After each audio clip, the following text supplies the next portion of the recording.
राजकुमारी मालविका ने प्रण कर रखा था कि जो राजकुमार उसके 10 प्रश्नों के उत्तर ठीक ठीक देगा और चौसर के खेल में उसे हरा देगा, उसी से वह विवाह करेगी, अन्यथा वह ताउम्र कुंवारी ही रह जाएगी। सोचेगी भगवान ने उसकी टक्कर का कोई मर्द पैदा ही नहीं किया। पर फिर एक दिन ऐसा हुआ जो आज तक नहीं हुआ था। वैभवपुर शहर के राजा वज्रसेन की पुत्री मालविका अपनी सुंदरता के लिए देश प्रदेश में प्रसिद्ध थी। राजकुमारी मालविका इतनी सुंदर थी कि स्वर्ग की अप्सराएं भी उसके सामने फीकी लगे। जब वह महल के गलियारों से गुजरती तो उनकी रेशमी चुनरी का हल्का स्पर्श तक हवा में सुगंध घोल देता। भगवान ने राजकुमारी मालविका को सौंदर्य के साथ अपार बुद्धिमत्ता का गुण भी दिया था। रानी केवल रूप की रानी नहीं बल्कि गुणों की अद्वितीय प्रतिमूर्ति भी थी। अब जहां इतना सब होता है वहां घमंड और अहंकार का निवास न हो, ऐसा तो संभव ही नहीं। राजकुमारी मालविका ने प्रण कर रखा था कि जो राजकुमार उसके 10 प्रश्नों के उत्तर ठीक ठीक देगा और चौसर के खेल में उसे हरा देगा, उसी से विवाह करेगी, अन्यथा वह उम्र कुंवारी ही रह जाएगी। और अंततः इस सोच में संतोष पालेगी कि उस ऊपर वाले ने उसकी बराबरी का पुरुष बनाया ही नहीं। समस्त संसार में उसके योग्य कोई पुरुष पैदा ही नहीं हुआ। राजकुमारी मालविका का एक और नियम था कि जो राजकुमार उसके प्रश्नों के उत्तर नहीं दे पाएगा वह कभी बाहर भी नहीं जा पाएगा। उसे उसका कैदी बनकर आजीवन कारावास भोगना होगा। वह नहीं चाहती थी कि कोई ऐरा गैरा राजकुमार सिर्फ उसकी सुंदरता को निहारने के लिए ऐसे ही मुंह उठाकर उसके समक्ष आ जाए और असफल होने पर बाहर उसकी सुंदरता का गुणगान करता फिरे। राजकुमारी मालविका का मानना था जिस पुरुष ने उसे एक बार देख लिया वह या तो उसका पति होगा या फिर ताउम्र के लिए उसका कैदी। इतने सख्त नियमों के बावजूद कई राजकुमारों ने खुद को बुद्धिजीवी मानते हुए राजकुमारी की परीक्षा में भाग लिया और फलस्वरूप वे सभी उसके कैदी बनकर रह गए। पर फिर एक दिन ऐसा हुआ जो आज तक नहीं हुआ था। एक राजकुमार किसी तरह उसके कैद खाने से निकलकर कर भागने में सफल हो गया। वह जंगल में इधर उधर भटकने लगा और भटकते हुए बुदबुदाने लगा, हे मालिक, या तो मुझको उठा ले या राजकुमारी मालविका के दर्शन करा दे। नहीं चाहिए मुझे ऐसी जिंदगी जिसमें वो ना हो। राजकुमारी के विरह में वह व्याकुल होकर मारा मारा फिर रहा था। एक दिन वह चंद्रगिरी नामक नगर के बाहर जा पहुंचा। उसी समय राजा बलवीर सेन भी शिकार खेलता हुआ उधर आ निकला। राजकुमार उस समय भी वहीं बातें बुदबुदा हुए विलाप सा कर रहा था। उसके विरह भरे शब्द सुनकर राजा बलवीर सेन उसके पास आया और उसकी दुर्दशा देखकर पूछने लगा, तुम पर ऐसी क्या विपत्ति आ पड़ी है जो तुम इतने व्याकुल हो रहे हो? राजकुमार बोला, मुझसे मेरा हाल ना पूछो, मेरे प्राण निकलने वाले हैं। मुझे तो बस अब हर जगह वही नजर आती है। राजकुमार की बात सुनकर राजा ने जान लिया कि यह युवक किसी स्त्री का आशिक हो गया है। वह राजकुमार को धीरज बंधाकर बोला, मित्र, अपने हृदय की सारी व्यथा मुझसे कहो, मैं तुम्हारे मन की इच्छा पूरी करने की कोशिश करूंगा। राजा बलवीर सेन की बातें सुनकर राजकुमार ने राजा को अपने विषय में सब कुछ बता दिया। सारी बात सुन राजा बलवीर सेन बोला, घबराओ नहीं मित्र, मैं तुम्हारा समाधान अवश्य करूंगा, और उसे अपने साथ राजमहल ले गया। कहानी में आगे बढ़ने से पहले आप सबको राजा बलवीर सेन के बारे में बताता चलूं। राजा बलवीर सेन चंद्रगिरी नगर के बहुत ही दयालु और प्रतापी राजा थे। वे गुरु भैरवनाथ के शिष्य थे। एक समय में गुरु भैरवनाथ की बड़ी सेवा की थी। राजा की सेवा से प्रसन्न हो गुरु भैरवनाथ ने उन्हें एक बोलने वाला सोनामन नाम का तोता दिया था। वह तोता बड़ा विद्वान था। राजा बलवीर सेन तोता से पूछे बिना कोई भी कार्य नहीं करता था। राजा बलवीर सेन ने राजकुमार को ले जाकर महल में ठहराया तथा स्वयं तोता के पास आकर राजकुमार का सारा हाल कह सुनाया। तोते ने राजकुमार को अपने पास बुलाकर कहा, हे मित्र, तुम उस स्त्री के चक्कर में पड़कर क्यों अपने प्राण गंवाते हो? उसमें रूप की केवल ऊपरी चमक है, भीतर से वह विष की बूटी है। गनीमत यही है कि आप वहां से भागने में सफल हो गए, और अगर फिर भी तुम्हारा दिल नहीं मान रहा तो मेरी यह कथा सुनो। अमृतनगर में एक पठान रहता था। उसकी स्त्री बड़ी ही सुंदर तथा रूपवान थी, लेकिन वह चरित्रहीन थी। उस स्त्री का एक बेटा था। स्त्री की गांव के ही एक चंडाल व्यक्ति वज्रेश से यारी थी। जब पठान मजदूरी करने जाता तब वज्रेश आता और उसके साथ ऐश करता। जब पठान के आने का समय होता तब वह वहां से निकल जाता। एक दिन उस स्त्री का लड़का यह सब देख लेता है और सारा हाल अपने पिता पठान के आने पर उसे कह देता है। पठान को जब यह बात मालूम हुई तो वह जल उठा। गुस्से में उसने अपनी उस स्त्री को खूब मारा, पीटा। एक दिन पठान मजदूरी करने गया हुआ था, तभी वज्रेश उसके पास आया और पूछने लगा, क्या बात है, आज तुम बहुत उदास दिख रही हो। स्त्री बोली, मेरे बेटे ने तुम्हारे और मेरे ऐशो आराम का सारा हाल देख लिया और अपने पिता से कह दिया, अब मेरा पति मुझे बहुत मारता पीटता है। वज्रेश कुछ सोचते हुए बोला, अपने बेटे का गला घोंट कर मार डाल ताकि तेरे हृदय का दुख समाप्त हो जाए। अपने आशिक की बात सुन, उस स्त्री ने कामदेव के वशीभूत होकर अपने बेटे को मार डाला। जब पठान मजदूरी करके वापस आया तो वह चिल्ला चिल्ला कर पुकारने लगी, कोई बचाओ, इस जालिम ने मेरे लाल को मार डाला। हाय मेरा लाल। स्त्री का चिल्लाना सुनकर मोहल्ले के बहुत से लोग दौड़ कर आए और पूछा, क्या हुआ। तब उस मक्कार स्त्री ने कहा, मेरा लड़का 1 पैसे के लिए जिद कर रहा था, इसलिए इस निर्दय ने गुस्से में आकर उसे जान से मार डाला। यह बात सुनकर चौकीदार दोनों को राजा के पास ले गया। औरत ने राजा के समक्ष भी यही बात कही। राजा ने पूछा, उस समय का कोई प्रत्यक्षदर्शी या गवाह था जिसने यह सब देखा हो। उस स्त्री ने कहा, महाराज, फलां फलां एक वज्रेश नाम का व्यक्ति वहां खड़ा था। राजा ने वज्रेश को बुलाकर पूछा तो उसने अपनी प्रेमिका के कहे अनुसार गवाही दे दी, जिसे सुनकर राजा ने पठान को फांसी दे दी। इतनी कहानी कहकर सोनामन तोता बोला, ऐ राजकुमार, औरत जात का कोई भरोसा नहीं। आप किस्मत वाले हैं जो आपको राजकुमारी मालविका के महल से भागने का मौका मिला। फिर से अपनी गर्दन मत फंसाओ। राजकुमार बोला, हे सोनामन, तोते चाहे मेरे प्राण ही चले जाएं, किंतु एक बार के लिए ही सही, पर राजकुमारी मालविका मुझे मिल जाए। बस यह कहकर वह लंबी सांसें भरने लगा। उसकी यह दशा देखकर राजा बलवीर सेन ने कहा, हे सोनामन, जब तक इसको वह स्त्री नहीं मिलेगी तब तक इसका दुख दूर ना होगा और मेरा भी खाना पीना हराम है। मैं खुद वहां जाऊंगा और राजकुमारी मालविका के 10 सवालों का जवाब देने की कोशिश करूंगा। राजा रानी के 10 प्रश्नों के उत्तर देने के लिए वैभवपुर जाने की तैयारी करने लगा। तब उसका समझदार तोता बोला, रुकिए महाराज, पता नहीं वैभवपुर नाम का कोई शहर है भी या नहीं, पता नहीं कोई मालविका नाम की राजकुमारी है भी कि नहीं महाराज। समझदारी इसी में है कि आप पहले मुझे जाने दें, अगर सब सही हुआ तब आप बेशक चले जाना। राजा बलवीर सेन को तोता की बात सही लगी। तोता सोनामन कुछ विचार करके बोला, महाराज, एक और कार्य कीजिए, मेरी पंखों में नाना प्रकार के हीरे मोती पिरो दीजिए। राजा बलवीर सेन ने वैसा ही किया और तोता को अच्छे से सजाकर विदा कर दिया। कई दिनों की उड़ान के बाद सोनामन वैभवपुर पहुंच गया। वहां जाकर वह राजकुमारी मालविका के महल की छत पर जा बैठा। जब मालविका का ध्यान उस तोता की तरफ गया तो वह भी उसकी सुंदरता देख अचंभित रह गई। उसने इतना सुंदर और हीरे मोती के पंखों वाला तोता कभी नहीं देखा था। राजकुमारी बोली, हे तोता, तुम किस देश से आए हो और किस देश को जाओगे? तुम्हारा यहाँ आने का मकसद क्या है? तोता बोला, हे रानी, चंद्रगिरी नगर के राजा बलवीर सेन ने मुझे यहाँ भेजा है। मैं तो बस यह पता करने आया था कि सच में कोई वैभवपुर नगर और राजकुमारी मालविका असल में है कि नहीं। पर हे रानी, मैं तुमसे एक बात पूछना चाहता हूँ, सच बताना, तुम इतनी उदास क्यों हो? ऐसे क्या पाप किए हैं तुमने? तोता की बात सुनकर राजकुमारी मालविका हैरान रह गई। उसने अपने मन में सोचा, यह तोता नहीं बल्कि कोई राजकुमार है। यह मंत्र से तोता बनकर मेरा भेद लेने आया है, इसको पकड़कर मार देना चाहिए। यह विचार कर रानी बोली, सभी लोग जन्म से ही पापी होते हैं जो इस संसार में आते हैं। मैंने इस शरीर को पाकर कोई सुख नहीं पाया। हे सुआ महाराज, मैंने वर ढूंढने के लिए बहुत से देशों में ब्राह्मणों को भेजा, लेकिन किसी से भी मेरी जोड़ी नहीं मिली।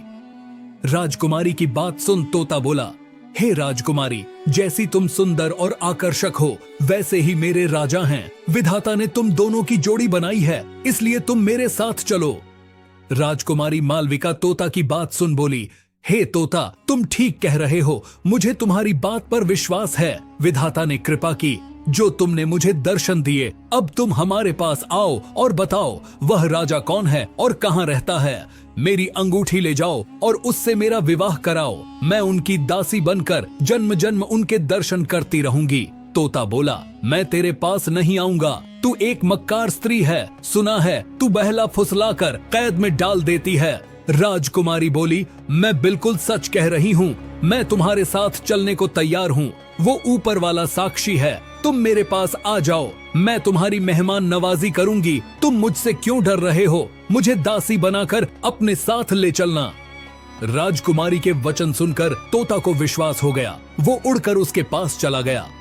राजकुमारी ने तुरंत उस तोता को पकड़ लिया और कपटी मुस्कान के साथ बोली, हे दासी, जल्दी से छुरी लाओ और इसका सिर काट दो। यह कोई तोता नहीं है, यह तो कोई बड़ा पापी है जो मंत्र तंत्र करके मेरा भेद जानने आया है। तोता अब पछता रहा था कि क्यों उसने राजकुमारी का विश्वास किया। वो बचने की युक्ति सोचने लगा। राजकुमारी के जाल में फंसे तोता को जान के लाले पड़ गए। सोचा, अच्छा भला सब कुछ देख तो लिया था, फिर क्यों खामखा राजकुमारी से फालतू के सवाल जवाब में उलझा। सीधा जाकर राजा को बता देना था। आगे वह जाने या यह राजकुमारी खामखा पंगे में पैर फंसा दिया। सोचा, अब जल्दी से कोई तरकीब लगानी पड़ेगी, नहीं तो यह चंडाल रानी मुझे जीवित नहीं छोड़ेगी। तोता बोला, हे रानी, मेरा नाम सोनामन तोता है। मैं कोई बहरूपिया नहीं हूँ, बल्कि यही मेरा असली रूप है। अगर तुम मुझे छोड़ दोगी तो मैं तुम्हें भी तंत्र और विचार सिखा सकता हूँ। मैं गिरी विश्वनाथ का पक्का चेला हूँ। राजकुमारी बोली, अगर ऐसा है तो जल्दी से मुझे मंत्र बताओ, नहीं तो अभी तुम्हारे पंख नोच डालूंगी। तोता बोला, हे रानी, मंत्र ऐसे सबके सामने नहीं बताए जाते। तुम अपनी दासियां को यहाँ से जाने के लिए कहो। ऐसे सबके सामने मैं तुम्हें मंत्र नहीं सिखा सकता, वो तो कान में बताने की चीज है। तोता की बात मान राजकुमारी ने तुरंत अपनी सभी दासियां को वहां से भेज दिया। दासिया के जाने के बाद जब राजकुमारी ने मंत्र सुनने के लिए सिर झुकाया तो तोते ने उसके गाल पर चोंच मार दी। राजकुमारी मालविका चीखती हुई व्याकुल होकर धरती पर गिर पड़ी। जब तक वह कुछ समझ पाती, तोता वहां से उड़कर फिर से खिड़की में जा बैठा। गुस्से में लाल पीली हो राजकुमारी ने अपनी दासी को आवाज लगाई और कहा, इस दुष्ट तोता का शिकार करने के लिए जल्दी से बाज को लेकर आओ। जब तक दासी बाज के पिंजरे को लेकर आई तब तक तोता वहां से उड़ चुका था। कई दिनों की उड़ान के बाद वह राजा बलवीर सेन के पास आ पहुंचा और कहने लगा, हे महाराज, स्त्री रंग रूप यवन में देखने योग्य है। राजकुमार की बात बिल्कुल सत्य है कि कोई उसे एक बार देख ले तो वह उसके मोह को कदापि नहीं छोड़ सकता। परंतु महाराज, उसका स्वभाव खोटा निकला। पहले उसने मुझे पुचकाकर अपने पास बुलाकर पकड़ लिया और फिर मुझे मारने को आतुर हुई। बस गुरु भैरवनाथ की कृपा से बड़ी मुश्किल से किसी तरह प्राण बचाकर भागा हूँ। तोता की सारी बात सुन राजा बलवीर सेन उसको शाबाशी देता हुआ कहता है, सोनामन, तुमने बहुत अच्छा किया। अब तुम चिंता मत करो, मैं खुद उस राजकुमारी से निपट लूंगा। अगले दिन राजा ने हथियार बांधे, तोता को हाथ में लिया और घोड़े पर सवार होकर राजकुमारी मालविका के नगर की तरफ चल पड़ा। कुछ ही दिन की यात्रा के बाद राजा बलवीर सेन वैभवपुर शहर पहुंच गया। वहां पहुंचकर उसने पहरेदारों से राजकुमारी को खबर करने के लिए कहा। जब दसियों ने राजकुमारी को राजा बलवीर सेन के आने का समाचार दिया तब मालविका ने कहा, क्या वह मेरी सब शर्तों से भली भांति परिचित है? अगर है तो उन्हें आदर पूर्वक अतिथि घर में ठहरा दो। सेवादारों ने राजकू के कहे अनुसार राजा को जलपान कराकर ठहरा दिया। रात हुई तो रानी सज स्वर कर बैठ गई और सिपाहियों को आदेश दे राजा बलवीर सेन को अपने सम्मुख बुलवा लिया। राजा बलवीर सेन राजकुमारी मालविका के सामने बैठ गया। राजकुमारी बोली, अगर आपने मेरे 10 सवालों के जवाब ठीक से दिए और मुझे चौसर के खेल में हरा दिया तो मैं आपकी हो जाऊंगी। अगर ऐसा नहीं कर पाए तो आपको सदा के लिए मेरा कैदी बनना पड़ेगा। राजा बोला, अपने प्रश्न शुरू करो राजकुमारी, मैं तैयार हूँ। राजकुमारी बोली, ठीक है तो बताओ राजन, कौन सा तालाब बिना पानी के होता है? कौन सा पेड़ बिना डाल के होता है? कौन सा पक्षी बिना पंख के होता है? और कौन सी मौत बिना समय के होती है? राजा बलवीर सेन ने गुरु भैरवनाथ का ध्यान करते हुए जवाब देने शुरू किए। सुनो, राजकुमारी आंखें हैं जो बिना पानी का तालाब है, मौत है जो बिना डाल का पेड़ है, जीव है जो बिना पंख का पक्षी है, जिसका कोई भरोसा नहीं कब उड़ जाए, और नींद है जो बिना समय की मौत है। राजकुमारी ने दूसरा प्रश्न किया, कौन तपस्वी है जो नित्य तपस्या करता है? कौन है जो रोज सुबह उठकर स्नान करता है? कौन है जो सब रस उगलता है? और कौन है जो सब रस खाता है? राजा बोला, सूर्य ऐसा तपस्वी है जो नित्य तपस्या करता है। ब्राह्मण रोज सुबह उठकर स्नान करता है। इंद्र राजा वर्षा के रूप में सब रस उगलते हैं, और धरती है जो सब रस खाती है, अर्थात वर्षा को सोख लेती है। राजकुमारी ने तीसरा सवाल किया, ऐसा क्या है जो कोई स्त्री नहीं कर सकती? ऐसा क्या है जो समुद्र में समा नहीं सकता? ऐसा क्या है जो अग्नि में नहीं जल सकता? और क्या है जिसे काल नहीं खा सकता? राजा बोला, राजकुमारी, एक स्त्री अपने पुत्र के साथ क्रिया नहीं कर सकती। यश है जो समुद्र में समा नहीं सकता। धर्म है जो अग्नि में जल नहीं सकता, और नाम ऐसी वस्तु है जिसे काल खा नहीं सकता। राजा की हाजिर जवाबी और सटीकता के साथ सवालों के जवाब देते देख राजकुमारी आश्चर्य के साथ साथ प्रसन्न भी थी। उसने चौथा सवाल किया, ऐसा क्या है जो बचपन में 30 गज का, जवानी में 4 गज का, बुढ़ापे में 60 गज का, और मरने के बाद अंत नहीं? राजा बोला, सुनो राजकुमारी, किसी भी वस्तु या इंसान की परछाई ही एकमात्र ऐसी चीज है जो दिन में 30 गज की दोपहर में, 4 गज की शाम के समय, 60 गज की और रात में अनंत हो जाती है। राजकुमारी बोली, आप ठीक कह रहे हैं राजन। अब मेरे 5वें सवाल का जवाब दो। वह क्या है जो हमेशा बदलता रहता है पर कभी नहीं बदलता? राजा बलवीर सेन बोला, राजकुमारी, वह है परिवर्तन का नियम। संसार में सब कुछ बदलता रहता है, लेकिन यह सत्य कभी नहीं बदलता कि परिवर्तन ही संसार का नियम है। जो इसे समझ लेता है वह जीवन के उतार चढ़ाव में शांति पाता है। राजा बलवीर सेन के जवाबों से अब तक पूरी तरह संतुष्ट राजकुमारी मालविका कहती हैं, बहुत खूब राजन, अब मेरे छठे प्रश्न का जवाब दीजिए। अगर हर चीज पहले से तय है, यानी हमारा भाग्य, तो फिर कर्म करने की क्या जरूरत है?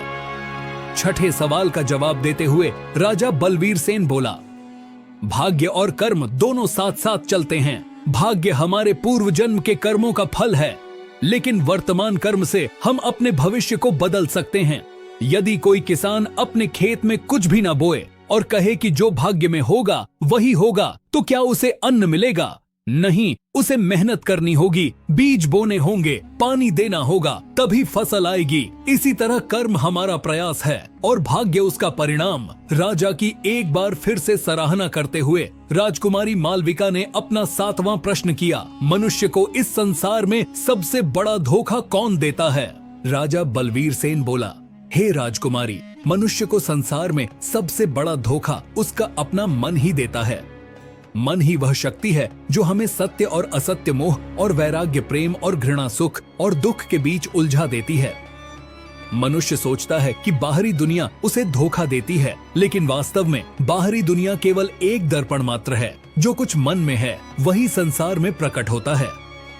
राजा बलवीर सेन का जवाब सुन राजकुमारी मालविका बोली, बहुत खूब राजन, अब मेरे 8वें प्रश्न का उत्तर दीजिए। अगर सुख और दुख दोनों ही अस्थायी हैं, तो फिर मनुष्य दुख से इतना डरता क्यों है और सुख को पकड़कर रखना क्यों चाहता है? राजा बलवीर सेन कहता है, हे राजकुमारी, क्योंकि मनुष्य अज्ञानता के कारण यह भूल जाता है कि संसार में कुछ भी स्थायी नहीं है। यह संसार परिवर्तनशील है। सुख और दुख दिन और रात की तरह एक दूसरे के पूरक हैं, लेकिन मनुष्य सुख को पकड़कर रखना चाहता है और दुख से बचना चाहता है। क्योंकि जब मनुष्य सुखी होता है तो उसे लगता है कि संसार पर उसी का नियंत्रण है। वह मान लेता है कि उसका भाग्य अच्छा है और जैसा वह चाहता है सब कुछ वैसा ही हो रहा है और हमेशा सब कुछ वैसा ही रहेगा। लेकिन यह उसका सबसे बड़ा भ्रम है। इसी प्रकार जब दुख आता है तो मनुष्य अपने पर नियंत्रण खो देता है। उसे लगता है कि सब कुछ बर्बाद हो रहा है, जबकि वास्तविकता यह है कि दुख भी उतना ही अस्थायी है जितना सुख। राजकुमारी मालविका नवा सवाल पूछती है, हे राजन, क्या यह संसार हकीकत है या केवल एक भ्रम है? राजा बलवीर सेन बोला, सुनो राजकुमारी, यह संसार अस्थायी है, इसलिए इसे पूर्ण रूप से वास्तविक नहीं कहा जा सकता। जो चीज स्थायी नहीं होती वह भ्रम होती है। उपनिषदों में कहा गया है, ब्रह्म सत्यम जग्न मिथ्या, अर्थात ब्रह्म सत्य है, यह संसार माया है। हे राजकुमारी, हम जो भी देखते हैं वह केवल 5 इंद्रियों तक सीमित है। जब हम सपना देखते हैं तो वह हमें पूरी तरह वास्तविक लगता है, लेकिन जागने के बाद वह केवल एक भ्रम होता है। इसी प्रकार यह संसार भी जागृत अवस्था का एक सपना मात्र है। सत्य वही है जो कभी नष्ट नहीं होता, और वह केवल आत्मा और परमात्मा है। राजा का जवाब सुन राजकुमारी मालविका बोली, हे राजन, अगर आत्मा और परमात्मा ही सत्य है तो मनुष्य को जन्म से पहले और मृत्यु के बाद का कुछ भी याद क्यों नहीं रहता? राजा बलवीर सेन राजकुमारी मालविका के 10वें यानी आखिरी सवाल का जवाब देता हुआ बोला, राजकुमारी, क्योंकि प्रकृति ने हमें भूलने का वरदान दिया है ताकि हम अपने पिछले जन्मों के बंधनों से मुक्त होकर नए अनुभवों को जी सकें। यदि मनुष्य को अपने पिछले जन्म की याद रहती तो मनुष्य पिछले जन्म के सुख दुख में ही उलझा रहता और इस जीवन को सही से नहीं जी पाता। स्मृति का नाश ही नया सृजन है, अर्थात जब पुरानी यादें मिटती हैं तभी नया जीवन संभव होता है। कुछ लोग गहरे ध्यान और साधना से अपने पूर्व जन्म की झलक देख सकते हैं, लेकिन यह बहुत ही मुश्किल या यूं कहे लगभग असंभव ही होता है। मृत्यु के बाद आत्मा नए शरीर में प्रवेश कर जाती है और एक नया जीवन आरंभ होता है। अगर मनुष्य को सब कुछ याद रहता तो वह कभी भी आगे नहीं बढ़ता। राजा ने राजकुमारी मालविका के 10 प्रश्नों के उत्तर सही सही दे दिए। यह देखकर राजकुमारी मालविका बहुत प्रसन्न हुई। उसने कुर्सी से खड़े होकर राजा का अभिवादन किया और बोली, मान गए राजन, आप वाकई में बहुत बुद्धिमान हो, पर अभी मेरी सभी शर्तें पूरी नहीं हुई। अब आपको मुझे चौसर के खेल में हराना होगा। राजन राजा बलवीर सेन खुद चौसर का एक अच्छा खिलाड़ी था। बोला, ठीक है राजकुमारी, आपकी यह शर्त भी पूरी करने की कोशिश करूंगा। राजा बलवीर सेन और राजकुमारी मालविका के बीच चौसर का खेल शुरू हो जाता है। अंततः राजा ने राजकुमारी को चौसर में भी हरा दिया। यह सब देख राजकुमारी मालविका अपने पिता के पास गई और सारा हाल उन्हें कह सुनाया। राजा कर्णसेन यह सुनकर अति प्रसन्न हुआ। उसने मंत्री को भेजकर राजा बलवीर सेन को बुलाया और बड़े आदर सत्कार से बैठाया। बलवीर सेन ने कहा, महाराज, मैंने आपकी बेटी के सभी प्रश्नों के उत्तर दे दिए और उसे चौसर में भी हरा दिया। अब आप अपनी बेटी को मेरे साथ भेज दीजिए। तब राजा कर्णसेन ने कहा, मैं कोई शुभ घड़ी देखकर अपनी बेटी का विवाह करके आपके साथ भेज दूंगा। तब राजा बलवीर सेन बोला, हे राजन, मेरा विवाह राजकुमारी मालविका के साथ नहीं होगा, क्योंकि यह तो किसी और की अमानत है। यह सुन राजा कर्णसेन ने हैरान होते हुए पूछा, ये आप क्या कह रहे हैं? आपने इसे पराई अमानत किस प्रकार बताया? तब राजा बलवीर सेन ने कहा, महाराज, जिन राजकुमारों को आपकी बेटी ने कैद कर रखा है, उनमें से एक राजकुमार उसकी कैद से निकल भागा था और वह अपना राजपाट त्याग जंगल में इधर उधर भटकता फिर रहा था। एक दिन वह मेरे राज्य में आया और एक पेड़ के नीचे बैठा रो रहा था। संयोगवश मैं भी उधर से निकला। उसे दुखी देखकर मैंने उससे सारा हाल पूछा, तो राजकुमार ने आदि से लेकर अंत तक सारा हाल मुझे कह सुनाया। तब मैंने उसे आपकी बेटी पर सच्चा मोहित जानकर उसे प्रण किया कि मैं तुमको राजकुमारी मालविका से मिलवाऊंगा। सो हे राजा, राजकुमारी का विवाह उसके साथ कर दूंगा। यह बात सुनकर कर्णसेन कहने लगा, धन्य हैं आप जो आपने एक अनजान व्यक्ति के कारण इतना कष्ट सहा। अब आप मेरी बेटी के मालिक हैं, जिसे चाहो सौंप दो। मेरी ओर से तो यह आपकी अमानत है। तब राजा बलवीर सेन ने तोता को भेज राजकुमार को वैभवपुर बुलवा लिया और विधि पूर्वक राजकुमारी मालविका के साथ उसका विवाह कर दिया। राजकुमार ने खुशी से राजा बलवीर सेन के पैर पकड़ लिए और बोला, महाराज, मैं हमेशा आपका ऋणी रहूंगा। आप धन्य हैं। राजकुमार और राजकुमारी मालविका दोनों आनंद पूर्वक रहने लगे। राजा बलवीर सेन ने राजा कर्णसेन से विदा ली और अपने तोता के साथ अपने देश चला गया। निष्कर्ष, राजा बलवीर सेन और राजकुमारी मालविका के बीच का संवाद हमें यह सिखाता है कि जीवन में सुख और दुख, दिन और रात, प्यार और घृणा जैसी चीजें एक दूसरे के पूरक हैं। जो आज है वह कल नहीं होगा, चाहे दुख हो या सुख। यदि हम इन बदलावों को समझकर शांतिपूर्वक स्वीकार कर लें तो हमारे जीवन की यात्रा आसान हो जाती है और हम खुशी से जीवन व्यतीत कर सकेंगे। आप हमें सुपर थैंक्स के जरिए सपोर्ट कर सकते हैं ताकि हम और भी बेहतरीन कंटेंट आपके लिए लेकर आ सकें। अन्यथा एक प्यारा सा कमेंट जरूर ड्रॉप कीजिएगा। आपका समर्थन हमारे लिए बहुत मायने रखता है। धन्यवाद।